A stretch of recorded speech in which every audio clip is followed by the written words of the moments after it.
நமக்கு வந்து காவேரியில் தமிழகத்துக்கு தேவையான தண்ணீரை தொடர்ந்து கர்நாடகம் மறுத்து வருகிறது.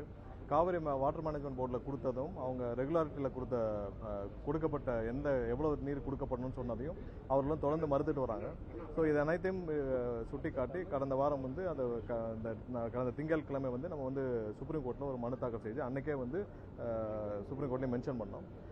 விரைவில் வரும் திங்கட்கிழமை வந்து அந்த வழக்கு எடுத்துக்கொள்ளப்படுகிறது. நமக்கு தேவையான, அதாவது இதுவரைக்கும் அந்த ரெப்போ ரேட்டை வட்டி கொடுக்க வேண்டிய 37 டிஎம்சி மொத்தமாக கொடுக்க வேண்டிய டிஎம்சியை வந்து கொடுக்க வேண்டும் என்று கேட்டு நம்ம வழக்கு பதிவு செய்திருந்தோம். கண்டிப்பாக தமிழக உரிமையை மீட்க, தமிழக தேவையான நீரை பெறுவதற்காக முதல்வருடைய வழிகாட்டுதலின் பேரில் அனைத்து சட்டப்பூர்வ நடவடிக்கைகளும் விரைவாக எடுக்கப்பட்டு வருகிறது. கண்டிப்பாக தொடர்ந்து ஒவ்வொரு நாளும் இதை கொடுத்து முதல்வரும் வழிகாட்டிட்டு வராங்க. ஸோ அடுத்தடுத்த கட்டத்தில் கண்டிப்பாக தமிழகத்துடைய உரிமையை நிலைநாட்ட நம்ம சட்டப்பூர்வமாக அனைத்து நடவடிக்கைகளும் எடுப்போம். வேற ஏதாவது கேள்வி?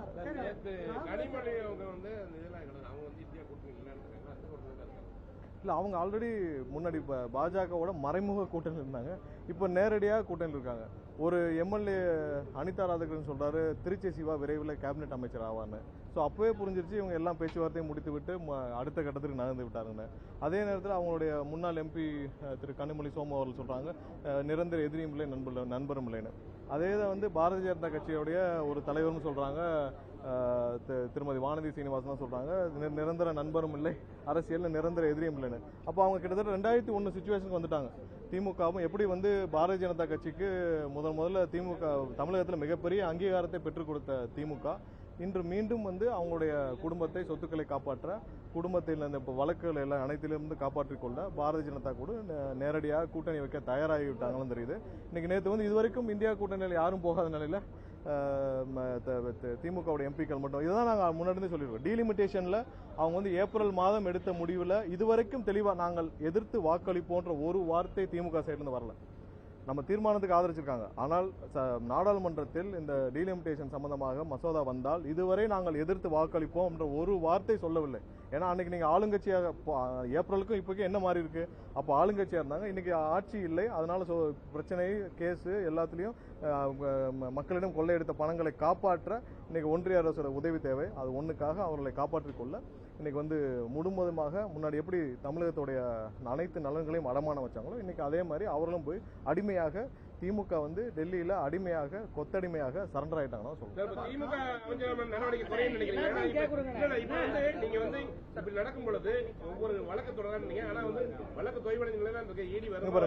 எல்லா விஷயத்திலையும் தேவையான ப்ரூஃப் இருக்கிறதுனாலதான் வழக்குகள் பதிவு செய்யப்படுது. எல்லாத்திலும் என்னென்ன ப்ரூஃப் இருக்கோ அது அடிப்படையில் தான் ஒவ்வொரு நாளும் எல்லா இடத்துலயும் ப்ரூஃப் இருக்கு. இப்ப டாஸ்மார்க் விஷயத்துல அனைத்துக்கும் ப்ரூஃப் இருக்கு. எல்லாத்துலயும் ப்ரூஃப் இருக்கிறதுனால தான் இப்ப டிஎன்இபில இருந்து வழக்குகள் பதிவு செய்யப்பட்டிருக்கு. எல்லாத்துக்கும் ப்ரூஃப் இருக்கு, எல்லாத்துக்கும் டெண்டர் இருக்கு, டாக்குமெண்ட் இருக்கு, வயலேஷன்ஸ் இருக்கு. வயலேஷனால தமிழக அரசுக்கு எவ்வளவு இழப்பு இருக்குன்னு சொல்லி எல்லாத்தையும் கணக்கிட்டு பண்ண தான் போகுது. கொஞ்ச நாள் அவர்கள் தப்பிக்கலாமே தவிர்த்து, ஆனால் கண்டிப்பாக வழக்குகள் இருந்து தப்பிக்க முடியாது. ஏன்னா வழக்குகள் எல்லாமே டாக்குமெண்டட் ப்ரூஃப், அதனால நீங்க தப்பிக்க முடியாது. இப்ப டாஸ்மார்க்ல இருக்க ப்ரூஃப் எத்தனை வருஷம் ஆனாலும் வழக்குகள் பதிவு செய்யப்படும். ஏன்னா அதுல வந்து நீங்க எவ்வளவு தூரம் பார்ட்டி ஃபண்ட் வாங்கியிருக்கீங்க, எவ்வளவு பார்ட்டி ஃபண்ட் வாங்கியிருக்கீங்க, என்னென்ன மாதிரி டிரான்சாக்ஷன் நடந்திருக்கு, எல்லாமே ஆன் ரெக்கார்ட், ஆன் ப்ரூஃபா இருக்கு. இப்ப நேற்று வந்து நிதியமைச்சர் அவங்க கேட்டாங்க 15,000 கோடி எப்படி வந்துச்சுன்னு. 15,000 கோடிக்கு அவர் ஒரு விளக்கம் கொடுத்தார். என்ன எக்ஸைஸ்ல பாட்டிலுக்கு இவங்க வந்து எவ்வளவு 10 ரூபா வாங்கினாங்க, அதை நாங்க புள்ள கொண்டு வந்திருக்கோம். அதே நேரத்தில் ஃபேன்சி நம்பருக்கு கொடுக்க வேண்டிய முன்னாடி எப்படி போயிட்டு இருக்கு எல்லாம் தெரியும். நீங்க செக்ரட்டரி இருக்கிற எல்லா பத்திரிகையாளரும் தெரியும் ஃபேன்சி நம்பர்னு எப்படி போகும். முன்னாடி இங்க போய் ஒரு பணத்தை கொடுத்து, டெய்லி பணத்தை கொடுத்து, அதுக்கான உள்ள ஒரு பார்ட்டி ஃபண்டை கொடுத்து ஃபேன்சி நம்பர் வாங்குவாங்க. இப்போ அது அனைத்தும் ஏலமாக விடப்படுது. இது அனைத்தின் அடிப்படையில் தான் இன்னைக்கு வந்து ஒவ்வொரு இடத்துலயும் பார்ட்டி ஃபண்ட் எல்லாம் இன்னைக்கு வந்து கவர்மெண்டோடைய அரசுடைய நிதியாக மாறி வருகிறது. அதெல்லாம் தான் சொல்லியிருந்தார் 15,000 கோடி எப்படி மாறி இருக்குன்னு. இதெல்லாம் பார்ட்டி ஃபண்ட் 3 மாசத்துல எங்க இருந்து எங்கேயும் இல்ல. இப்ப ஃபேன்சி நம்பர்ஸ் எல்லாம் முன்னாடி போக்குவரத்துல ஃபேன்சி நம்பர்ஸ் ஒரு நாளைக்கு எத்தனை 100 நம்பர்ஸ் போகும், அத்தனை நம்பர்ஸும் முன்னாடி எப்படி போயிட்டு இருந்துச்சு எல்லாம் உலகத்துக்கே தெரியும். அது வந்து இன்னைக்கு ஏலத்தில் விடப்படுது, அரசுக்கு வருவாயாக வருது. ஸோ அது மாதிரி தான் இன்னைக்கு வந்து எல்லா பணங்களும் பார்ட்டி ஃபண்ட் எல்லாம் இன்னைக்கு வந்து அரசுடைய வருமானமா வந்துட்டு இருக்கு. எல்லாம் அதே மாதிரி தான் மாறிட்டு இருக்கு. இவர்கள் தவறு செய்தவர் யாரும் தப்பிக்க முடியாது. கனிமொழி வந்து நான் வந்து டீ பார்ட்டிக்கெல்லாம் போல, எங்க பாராளுமன்றத்தில் எங்களோட சீட் சேஞ்சை பத்தி பேச போனோம், நாங்க டீ பார்ட்டில கலந்துக்கல. ஏன் அவங்களுக்கு வந்து டீ பார்ட்டி நடக்குதுன்னு சகோதரி கனிமொழி அவங்களுக்கு தெரியாதா? ஏன்னா அது அங்கதான் போய் பேசணுமா? ஏன் அதுக்கு கடிதம் கொடுக்கலாம், கடிதத்தை கொடுத்து வலியுறுத்தலாம், அதுக்கு நிறைய நேரங்கள் இருக்கு. அது நீங்க சீட்டு சேஞ்ச் வந்து கடைசி நாள் தான் போய் சொல்லுவீங்களா? பார்லிமெண்ட் முடிஞ்சு கடைசி நாள் தான் போய் சீட்டு சேஞ்ச் போய் சொல்லுவீங்களா? ஏன் முதல்ல இடையில போய் சொல்ல முடியாதா? இதெல்லாம் சும்மா காரணங்கள். இதெல்லாம் வந்து அவர்கள் வந்து தானாக முன் வந்து எப்படி உங்களுக்கு ஏதாவது பிரச்சனைனா உடனே சென்று கச்சத்தீவை அடமானம் வச்சு காலையில் விளைஞ்சு சர்க்காரிய கமிஷன் அனைத்திலிருந்து தப்பிக்க அன்னைக்கு கருணாநிதி முடிவு செஞ்சாங்க. அது மாதிரி ஒவ்வொரு நேரத்திலும் தமிழக நல்ல வேளை அவங்க இப்போ கவர்மெண்ட் இல்லை, கவர்மெண்ட்ல இருந்தால் மொத்தமாக எல்லாத்தையும் அடமானம் வச்சுட்டு அடுத்த வேலையை பார்க்க போயிருப்பாங்க. எப்பெல்லாம் அவர்களுக்கு பிரச்சனை வருதோ கொஞ்சம் கூட கூச்சமே இல்லாமல் டெல்லியில் போய் சாட்சாசமாக போய் காலில் விழுகிறதா திமுகவுடைய வேலை. அதை இன்னைக்கு செஞ்சுட்டு இருக்காங்க. அதை அவங்களை காப்பாற்ற செய்யறாங்க. ஸோ அது அவங்களுடைய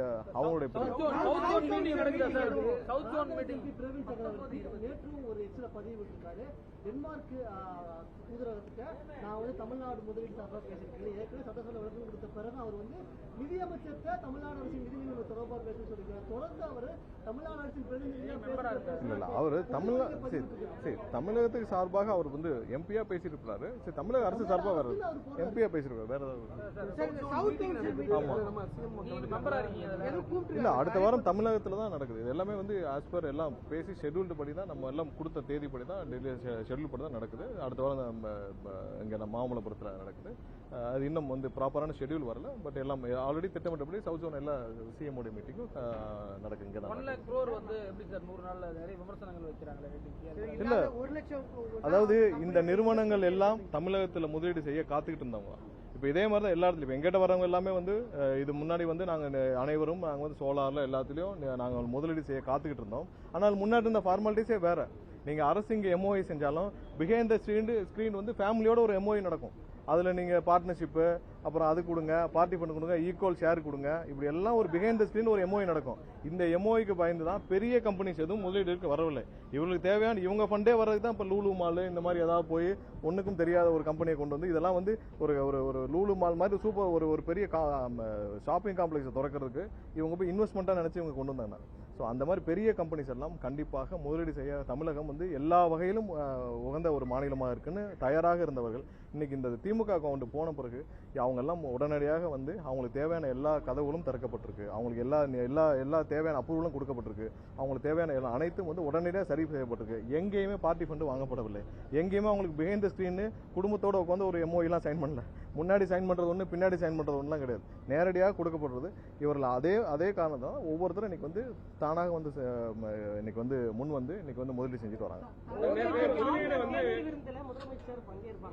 அதாவது முதல்வர் வந்து முதல் நாளே பதவியேற்கப்ப தெளிவா சொல்லிட்டாங்க. எந்த விஷயத்திலும் பின்னால், அதாவது முகத்துல கட்சி பொத்திட்டு போய் யாரையும் பார்க்க வேண்டிய அவசியம் இல்லை. இல்ல யாருக்கும் மறைஞ்சு ஒரு உறவை வைக்க வேண்டிய அவசியம் இல்லை.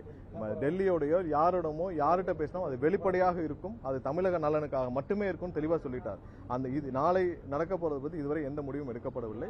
ஆனால் அதே நேரத்தில் என்னைக்கும் வந்து எந்த விதத்திலும் தமிழக நலனை காம்ப்ரமைஸ் பண்ணோ இல்ல பிஹைண்ட் தி ஸ்கிரீனோ எதுவும் இருக்காது. நாளைக்கு இது வரைக்கும் அந்த மாதிரியான முடிவுகள் இல்லை.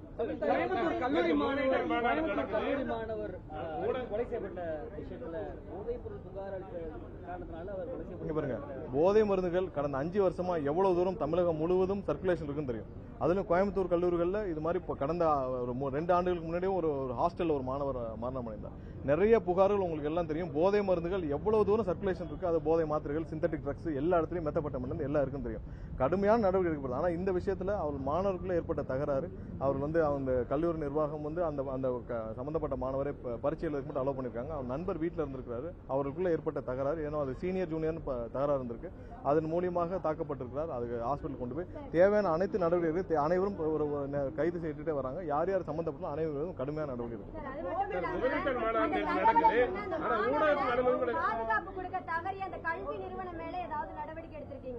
இல்ல, இங்க பாருங்க, கல்வி நிறுவனம் எங்கெங்கெல்லாம் தவறு நடந்திருக்கோ, யார் யார் மேலும் இதுல காரணமாக இருந்தாலும் தவறு இருந்தாலும் கண்டிப்பாக நடவடிக்கை எடுக்கப்படும். சரி, கல்வி நிறுவனங்கள்ல அவங்க வந்து அந்த பையனை ஏதோ அவங்க இந்த மாதிரியான தகராறு காரணமாக சஸ்பெண்ட் பண்ணிருக்காங்க.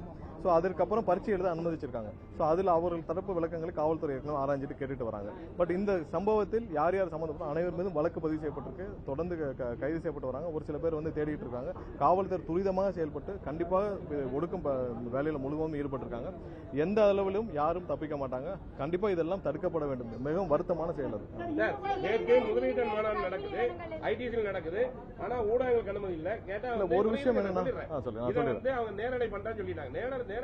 என்ன விஷயம், இதுல ஊடகங்களுக்கு கண்டிப்பாக வந்து ப்ராப்பரான இடம் கொடுக்கணும். ஏன்னா ஒரு பெரிய ஐடிசி மாதிரியான ஒரு இடத்துல வந்து ஒரு க்ளோஸ்டு டோர்ல வந்து இந்த ஊடகங்களுக்கு ஒரு ஒரு ஒரு பெரிய அளவில் ஒரு 300 ஸ்கொயர் ஃபீட் 400 ஸ்கொயர் ஃபீட்டாக தேவைப்படும். ஸோ அதனால வெளியில் அவங்களுக்கு போதுமான சேர்ஸ் இருக்காது, பவர் கனெக்ஷன்ஸ் இருக்காது உங்களுக்கு, அப்புறம் மற்ற எல்லா அரேஞ்ச்மெண்ட்ஸும் செய்ய முடியாத இடத்துல மட்டும்தான் வந்து வெளியில் அரேஞ்ச் பண்ணிட்டு உங்களுக்கான லைவ் லிங்கை கொடுக்குறோம்னு சொல்லியிருக்கோம். ஸோ அது வந்து உங்களோட வசதிக்கும் சேர்த்து தான். ஏன்னா அவங்க வந்து இப்போ 300 பேராவது அங்கே வந்துடுறாங்க ஊடகத்துலேருந்து. 300 பேர் அகாமடேட் பண்ணுற அளவுக்கு அந்த அளவுக்கு ஸ்பேஸ் இல்லை. பட் அங்கே வந்து கண்டிப்பாக உங்களுக்கு தேவையான லைவ் லிங்க் உடனே கொடுக்கப்படுது.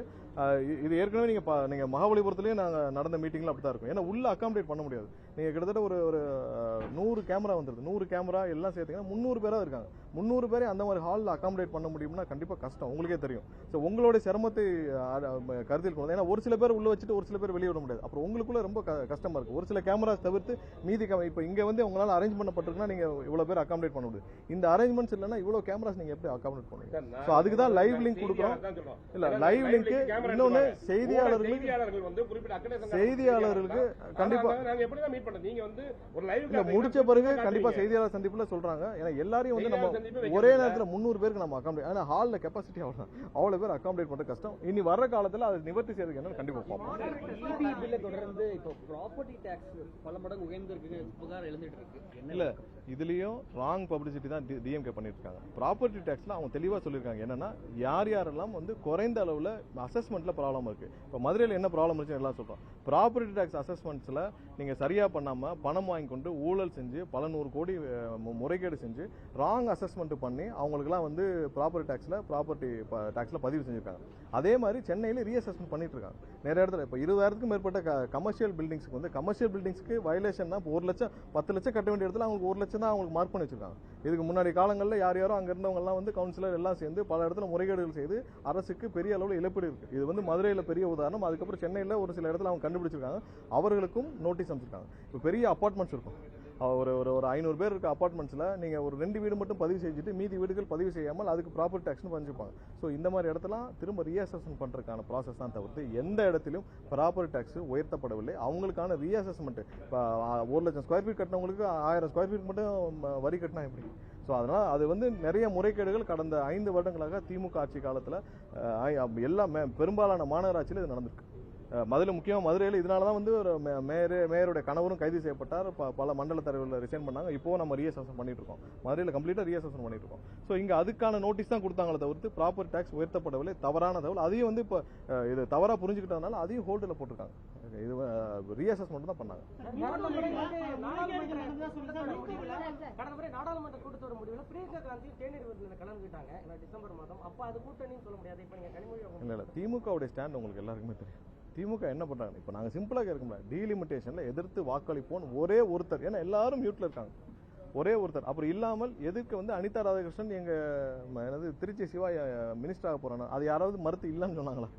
யாராவது வந்து இல்ல திருச்சி சிவாலா மினிஸ்டர் ஆக மாட்டான்னு சொன்னாங்களா? ஸோ இதுல கோர்ஸ் ஆஃப் நீங்க அது உள்ள நடந்த உரையாடல் இல்லாமல் ஒரு எம்எல்ஏ வந்து வெளியில சொல்வாரா? ஸோ அது திருச்சி சிவாவது மறுத்திருக்கணும்.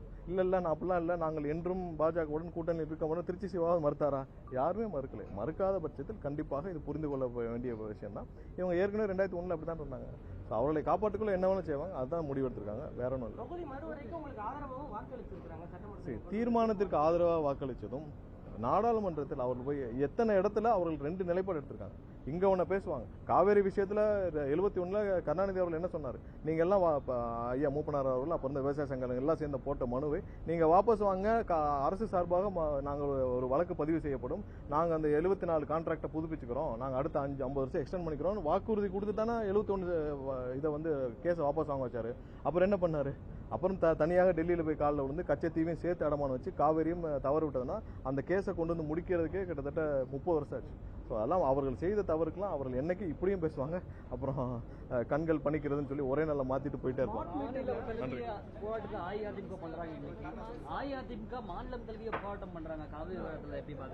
இல்ல அதிமுக முதல்ல அவங்க கட்சிக்குள்ள இருக்கிற பிரச்சனையை முதல்ல முடிச்சுட்டு வரணும். எந்த அதிமுக? எடப்பாடி அதிமுகவா?